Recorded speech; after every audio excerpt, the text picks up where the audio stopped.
Team manager হিসেবে দায়িত্ব পালন করছেন জিলানি এবং আরেকটি আছেন সেখানে ম্যানেজার হিসেবে আছেন এবং সেখানে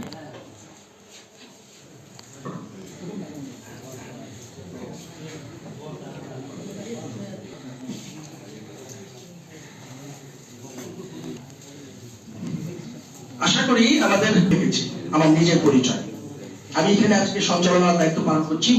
আমাদের একটি আহ্বায়ক কমিটি আছে, যেখানে আহ্বায়ক কমিটিতে রুবেল, রাহাত এবং গোরান, আমি সম্মানিত আহ্বায়ককে বলবো তাই এসে দুটি কথা বলে আমাদের সকলকে ধন্যবাদ এবং শুভ সন্ধ্যা। আপনারা যারা আসছেন সুন্দরভাবে আমাদের এই ইভেন্টে অংশগ্রহণ করবেন, কিংবা কেউ ওইভাবে চিন্তা করবো না, আমরা সবাই ওইভাবেই ক্যাটাগরি ভাবে মানে সাজানো হয়েছে। কেউ আমরা কোনো ক্যাটাগরির মানে কম কোনো কিছু থাকবে না, আমাদের সমান, কেউ আমরা কম বেশি পাবো না, আশা রাখা যায়।